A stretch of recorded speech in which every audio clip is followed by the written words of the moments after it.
बिस्मिल्लाहिर्रहमानिर्रहीम। अस्सलाम वालेकुम गाइस, कैसे हैं आप सब जी। तो गाइस आज था सैटरडे, आज भी मेरे बच्चों की छुट्टी होती है। मेरे बच्चों की 2 दिन छुट्टी होती है। तो फिर मेरे हस्बैंड की छुट्टी नहीं होती क्योंकि उनकी फ्राइडे को होती है, लेकिन मुझे फिर भी डेली बेसिस पे उठ के नाश्ता बनाना पड़ता है क्योंकि सैटरडे संडे मेरे बच्चों का ऑफ होता है और फ्राइडे को मेरे हस्बैंड का ऑफ होता है और मुझे तकरीबन 7-8 दिन उठ के ही नाश्ता बनाना पड़ता है। मेरा कोई वीकेंड नहीं है, मेरी कोई छुट्टी नहीं है। तो फिर यहाँ पे डेली बेसिस पे हम लोग या तो चने खा लेते थे नाश्ते में या कुछ और। तो आज बच्चे कहते हैं मम्मा आज हमें प्याज अंडे बना के दें। अच्छा, ये बहुत ज़्यादा टेस्टी बनते हैं, मेजॉरिटी लोग बनाते हैं, अक्सरियत जो लोगों की है वो बनाती होगी। तो बहुत कम लोग जानते होंगे इस रेसिपी को, लेकिन मेजॉरिटी जानती है। खैर, तो यहाँ पे मैंने प्याज काट लिया था और इसको मैंने ब्राउन करना था, लाइट ब्राउन करना था। अच्छा, जो सुबह वाली नींद है उसका मज़ा ही कुछ और है। वो नींद इंसान भूल ही नहीं सकता। पहले माँ बाप के घर थे तो अब्बू नहीं सोने देते थे, अब्बू को गुस्सा आता था। अब्बू कह करते थे कि नमाज के बाद नहीं सोना, और फजर की नमाज के बाद इतनी ज़्यादा नींद आती थी, अब बिलीव करें कभी तो मैं जाए नमाज पे ही टोन हो जाती थी। और वो वाली नींद का मज़ा मैंने सारी ज़िंदगी नहीं लिया। जो जाए नमाज पे नींद आती है ना, वो मेरा ख्याल है बेड पे भी नहीं आती। तो लेकिन अब्बू क्या करते थे, फिर हमें ढूंढ लेते थे, नहीं उठा देते थे। और कभी हमने स्टोर में छुप के सोना बिस्तरों के पीछे छुप के सोना कि अब्बू को हम नज़र ना आए। अच्छा देखो, उस वक्त गर्मी भी महसूस नहीं होती थी और बगैर पंखे के हम ऐसे सो जाते थे क्योंकि नींद का इतना ज़्यादा गलबा होता था। और सुबह के टाइम पता नहीं क्यों इतनी नींद आती थी। वो दिन ही बहुत ज़्यादा मज़े के थे कि खुले सहन में चारपाइयाँ बिछा के और 2 फ़ैन चलते थे, पेडिस्टल फ़ैन दाएं लेफ़्ट राइट, मतलब एक पूरी लाइन होती थी। और वो वो मज़ा जो था ना, वो अब एसी वाले रूम्स में भी सोने का नहीं है, जो मज़ा खुले सहनों में सोने का था। तो जो लोग पहले ये टाइम गुजार चुके हैं वो लास्ट में मेरी इस बात से एग्री करेंगे कि हम सब बहन भाई अम्मी अब्बू वगैरह जब खुले सहनों में सोते थे, सहन पहले शाम को असर की नमाज के फ़ौरन बाद वॉश करना, उसको धोना और फिर उस पर चारपाइयाँ बिछानी, 7-8 चारपाइयाँ लगती थी। और साथ में अच्छा मेरे अब्बू जो थे ना, वो बिस्तरों के बगैर खाली चारपाइयाँ नहीं बिछाने देते थे। मतलब जैसे हमने चारपाइयाँ बिछाई हैं तो साथ ही हम लोगों ने बिस्तर लगा देने होते थे, तकिए रख देते थे। तो यकीन करें, जब मेहमान भी अक्सर गर्मियों में शाम को ही आते थे तो वहीं महफ़िलें सजती थी, वहीं पे खाना खाते थे, उन्हीं चारपाइयों पे बैठ के वहीं चाय वगैरह पीते थे। तो वो दिन इतने खूबसूरत थे ना कि सब इकट्ठे होके खुले सहन में बैठते थे। अब तो खुले सहन वाले घर ही नापैद हो गए हैं।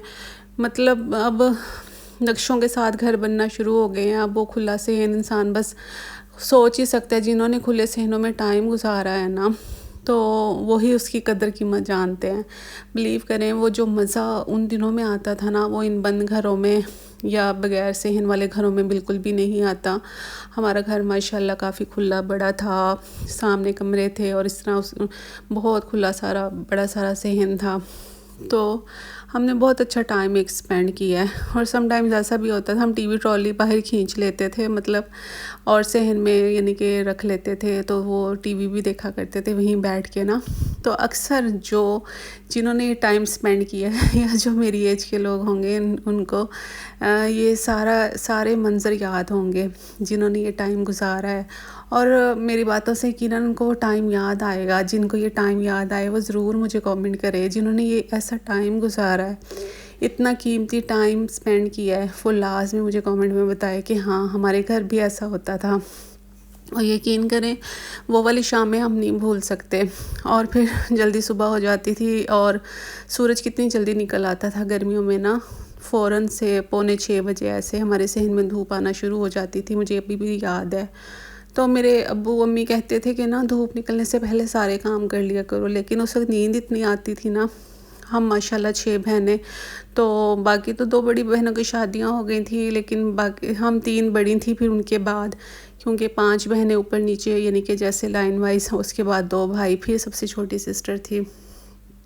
खैर वो वक्त बहुत याद आता है, उस वक्त तो नहीं भूल सकते। और जिन्होंने वो वक्त गुजारा है वो भी यकीनन मेरी बात से एग्री करेंगे। अच्छा, तो मैंने साथ चाय रख दी थी और जल्दी से मैंने पराठे बनाना स्टार्ट कर दिए थे क्योंकि मेरे हस्बैंड के ऑफ़िस का टाइम हो रहा था। और आज मैं आपके साथ ना एक वायरल बेबी ड्रेस डिज़ाइन है, उसकी जो एम्ब्रॉयडरी वो शेयर करूँगी। वो बहुत ही ज़्यादा वायरल हो रही है आजकल पिंटरेस्ट पे भी, टिकटॉक पे, और मैंने अक्सर देखा है उसको। तो उसको बनाने का तरीका बताऊँगी कि वो मतलब उसकी एम्ब्रॉयडरी किस तरीके से हुई हुई है और वो बहुत ही खूबसूरत लगता है। तो आप भी अपने बच्चियों के ड्रेसेस के ऊपर ज़रूर बनाइएगा। अच्छा, तो यहाँ जल्दी जल्दी फिर मैंने पराठे भी बना लिए थे। मेरे बच्चे तकरीबन उठ गए थे, बच्चे भी उठ गए थे, तो नाश्ता कर लिया था। अच्छा, यहाँ पे आपको चाय बनाने की एक ट्रिक बताती हूँ, दम वाली चाय जो होती है। अच्छा, ये तरीका मुझे मेरे अब्बू ने बताया था।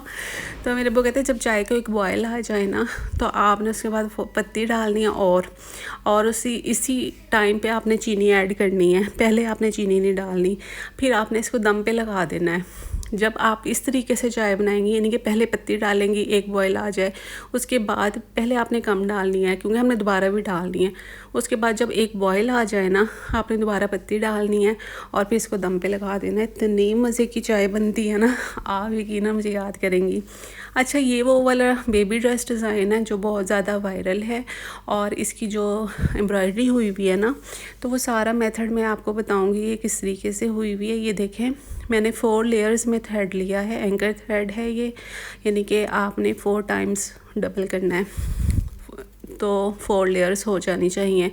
अच्छा, तो ये देखिए, अब इस तरीके से मिरर हमने अटैच करना है। पहले हमने प्लस का आइकन बनाना है, जैसे जमा का निशान होता है ना, जमा तफरीक तकसीम, ऐसे जमा का जो आइकन होता है उस तरीके से। ये देखिए, हमने इस तरह ताना बाना बुनना स्टार्ट करना है, यानी कि एक थ्रेड नीचे निकाला है तो दूसरा थ्रेड उसके ऊपर से आएगा और फिर इसी तरीके से थर्ड, यानी कि हम थर्ड टाइम जब नीडल निकालेंगे तीसरी बार, तो ये देखें, ये फिर उसके ऊपर से ऐसे ताना आएगा और फोर्थ टाइम हम अपोजिट डायरेक्शन से निकालेंगे। आपको देख के समझ में आएगी, तो आप ध्यान से देखिएगा। यही वाला मेन स्टेप है, अगर स्किप कर देंगे ना, ये जितना ये मिरर लगाना मतलब इस तरीके से मिरर लगाने वाले जितने भी स्टेप है ना, उसको आप स्किप नहीं कर सकती क्योंकि फिर आपको समझ नहीं आएगा। ताना बाना जो है बुनना, देखिए ध्यान से देखिए, जहाँ पे आपको खाली जगह नज़र आए वहीं से थ्रेड निकालना है और देखिए ये धागा कहाँ किस डायरेक्शन में आ रहा है आपने ये देखना है। फिर वहाँ से निडल जो है टक इन कर देनी है, फिर दूसरी तरफ से आपको खाली जगह नज़र आई, ये देखिए। इसी तरह आपने अपोजिट डायरेक्शन में आपने निडल निकालनी है और अदर जो डायरेक्शन है उसके अंदर टक इन कर देनी है। बहुत ही आसान मेथड है। तो ये देखिए, हमने ना जाल यानी कि पूरा बना लिया था शीशे के ऊपर। शीशे के नीचे आप ग्लू स्टिक या गम कुछ भी लगा के इसको पहले पेस्ट कर सकती हैं, तो बाद में आप मिरर लगाना स्टार्ट कीजिएगा, आपको इजी हो जाएगा जो बिगनर्स हैं। देखिए गाइस, फिर मैंने दरमियान में से होल करके नीडल निकाल ली है और फिर उसके बाद मैंने कपड़े के अंदर से एक स्टिच लिया है। ये देखिए गाइस, जैसे हम कांच टांका बनाते हैं ना, तो शायद आपने बनाया हो या देखा हो। ये देखिए, इस तरीके से थ्रेड नीचे रहेगा, निडल थ्रेड के अंदर से निकालनी है हमने और फिर जो नीचे कपड़े में से एक स्टिच लेना है। जो कपड़े के अंदर से स्टिच लेंगे वो बिल्कुल सिंपल होगा, और लेकिन जो हम मिरर के ऊपर से लेंगे वो कांच टांके वाले स्टाइल में टांका उठाना है आपने। ये देखिए, मैं आपको जूम करके भी दिखाऊंगी ताकि आपको अच्छे तरीके से समझ में आ जाए। और ये आप अपनी बच्चियों की शर्ट्स के ऊपर, फ्रॉक्स के ऊपर ये बनाइएगा, तो आपके जो बेबी गर्ल ड्रेसेस हैं बेहद खूबसूरत बनेंगे। ये देखिए गाइस, क्योंकि देखिए मैंने दोनों चीज़ों को साथ साथ लेके चलना है। ये देखिए, आपने सुई के नीचे से थ्रेड यानी कि अंदर से थ्रेड निकालना है, थ्रेड के अंदर से निडल निकालनी है इस तरीके से। तो आपको जो मिरर है वो बनता चला जाएगा और ऐसे कपड़े में से स्टिच लेना है। देखिए, मैं सिलाई, कढ़ाई, ब्लॉगिंग में सब कुछ साथ लेके चलूँगी। बहुत अच्छे अच्छे आइडियाज़ देने वाली हूँ, मेरे साथ आपने रहना है और मेरे व्लॉग्स को वॉच करना है, मेरी वीडियोस को वॉच करना है, लाइक करना है, सब्सक्राइब करना है और शेयर भी करना है। मज़ीद भी आने वाले इंशाल्लाह व्लॉग्स में बहुत अच्छी टिप्स देने वाली हूँ, बहुत अच्छे आइडियाज़ देने वाली हूँ इंशाल्लाह। और जिन लड़कियों की शादियाँ होने वाली हैं उनके लिए भी बहुत स्किन केयर की बेहद अच्छी टिप्स हैं, वो भी इंशाल्लाह मैं अपने व्लॉग्स में आपके साथ शेयर करती रहूँगी। और इसी तरीके से अब हमने दूसरा मिरर लगाना है, ये देखिए। तो खैर अब दूसरा मिरर मैंने ऑफ द कैमरा लगा लिया था, अब हमने इसकी शाखें बनानी हैं। तो ये देखिए इस तरीके से वी शेप में हम शाख जो लाइंस हैं वो ड्रॉ कर लेंगे और इस तरीके से अपोजिट साइड से हम जो अपनी पेटल्स हैं वो ड्रॉ कर लेंगे, लीफ ड्रॉ कर लेंगे। अब हमने क्या करना है, वही मेथड है 4 यानी कि लेयर्स में थ्रेड डालना है निडल के अंदर और स्टेम स्टिच बनाना है। स्टेम स्टिच मतलब डंडी टांका, सिंपल आसान उर्दू में डंडी टांका बोलते हैं। तो देखिएगा इस तरह निडल निकालनी है और फिर जो सेकंड निडल निकालेंगे वो हम पहले वाले टांके के दरमियान से निडल निकालेंगे। तो इस तरह से हमारा जो स्टेम स्टिच है बनता चला जाएगा। बहुत ही खूबसूरत सी इस तरह शाखें बनती हैं और ये स्टिच बना हुआ बेहद खूबसूरत लगता है। तो जितना आपको देख के और प्रैक्टिस से समझ में आएगा, जब अब आपने देख लिया है तो अब साथ ही प्रैक्टिस कीजिएगा तो इंशाल्लाह आपसे इजीली बन जाएगा। और मिरर बनाना भी बेहद आसान है। और ये देखिएगा इस तरह हमने पट्टी के ऊपर से हमने निडल निकालनी है। इस तरह हाफ पत्ती के अंदर से निडल को ऐसे निकालते जाएंगे और तिरछा तिरछा हमने डायगोनली इसको बनाना है। तो हमारी जो लीफ है बहुत ही खूबसूरत बन के आएगी।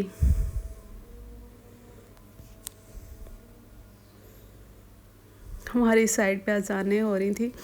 अच्छा खैर, तो अब ना ये देखिए आपने दूसरी साइड से भी इसी तरीके से जो लीफ है उसको बनाना है। इस तरीके से मैं अपना सारा जितना भी ये फ्लावर है कंप्लीट कर लूँगी। और ये फुल शर्ट के ऊपर या बच्ची के फ्रॉक की योक के ऊपर मतलब बॉडी के ऊपर बनाएं, स्लीव्स के ऊपर बनाएं, जिस तरह से आपको अच्छा लगे उस तरीके से बनाएं। ये बेहद खूबसूरत लगता है।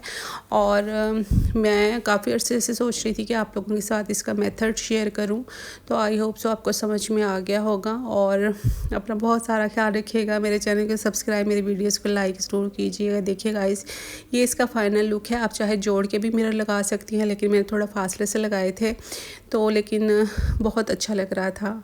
अल्लाह हाफ़िज़।